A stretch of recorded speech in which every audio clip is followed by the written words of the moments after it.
7:10 yung ano namin. Flight, take off. Wala pang tao. Mukhang kukunti. Waiting kami sa flight namin. 7:10, napakaaga. First flight. In na kami. Nakalagpas na ako. So, punta na tayong aeroplano.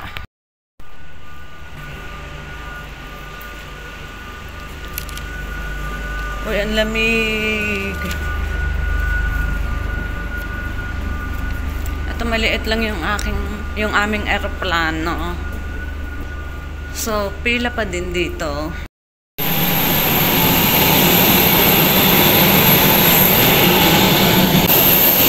Sakay kami ng bus.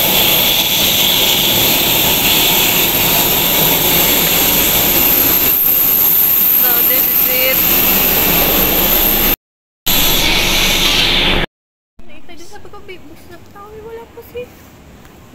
Ilo-load pa yan, matagal pa yan. Ay, ayan na nga.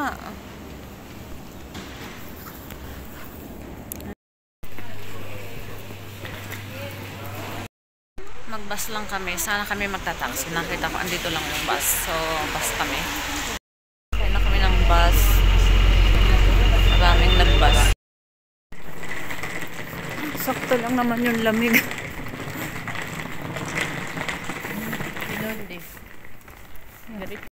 Hanap yung hostel. Hindi. Ay, aakyat, wala. Lift. Pobre yung isa. Ayan o. Hahakot siya. Ang tahimik. Naghahanap kami ng makakainan.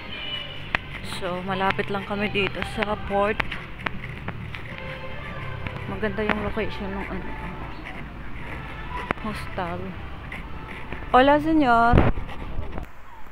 Ay, in fairness, ang ganda ng Ibiza. Ang tahimik pag walang tao.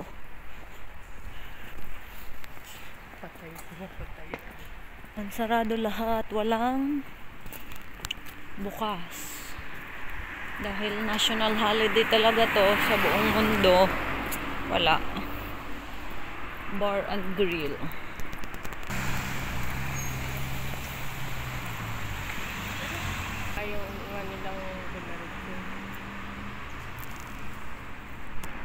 Guys, dito na lang tayo sa port. So, hindi siya malamig. Sakto yung ano niya, weather. I love it.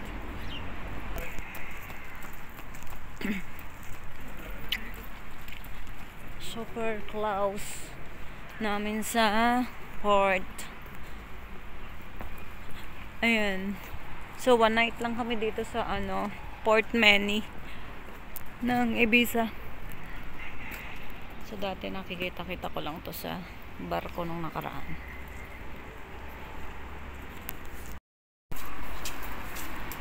Beach area. Ang linis, ang tahimik. Ang sarap pagtahimik. Natin yung tubig kong malamig.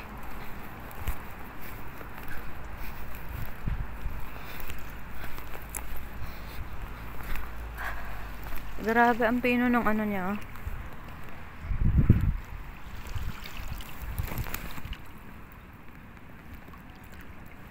Ay, pwede yung lamig niya. Pwede yung lamig niya. Pwede yung lamig niya, pero pag tumagal, kailangan mainit na mainit. Mainit yung panahon. Kailangan yung terek yung araw. Pero, kaya naman yung ano. Tingnan mo. Lakad-lakad. Wala talagang open na restaurant. May mag-swimming sila.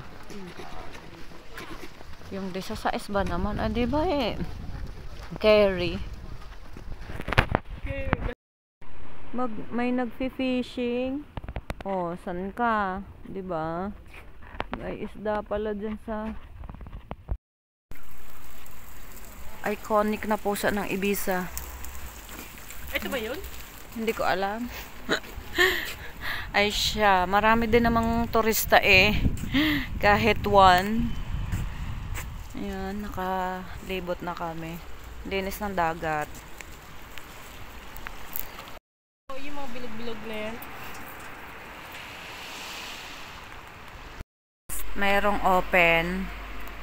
Ayan, andyan si kuya.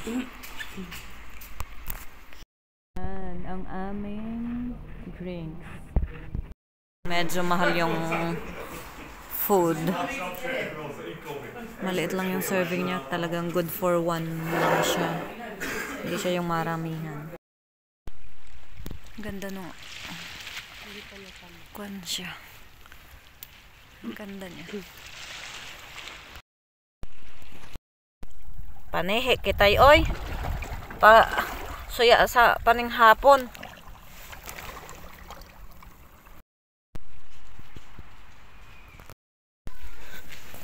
Ay, ito na nga. Malapit. Malapit na kainan. Ito yung bed namin. So, nasira siya. Magkumpuni pa siya. So, simple lang siya. Ang mahalaga may matulugan. May bintana naman. Okay. Ito yung kitchen niya. So, pwede kaming magluto. And then, painit ng tubig. Okay. So, konti lang yung kanyang gamit. Well, anyway, malinis naman siya. Coffee maker. Then, painitin ng water. So, pwedeng kumain dito. 5 lang yung pwede.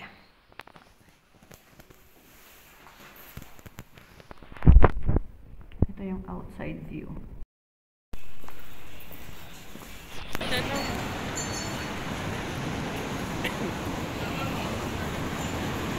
Ito na ang bar.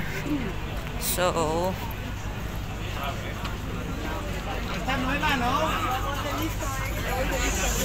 ito lang yung pinunta nila. Siguro mamaya pa yung pailaw.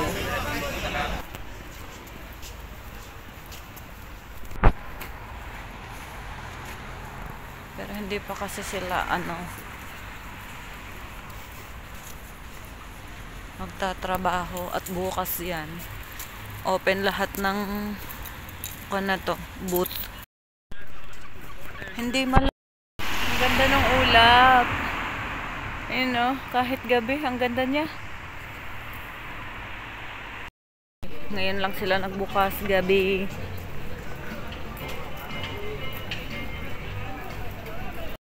So, kakain kami dyan. So, tingnan natin. May chili sauce. Ito na yung aming dinner. Let's eat. So, dito na nagtatapos ang aking tour dito sa St. Anthony, Ibiza. So, for 1 day only. So, matutulog na kami guys. Thank you so much for watching. Adios. God bless.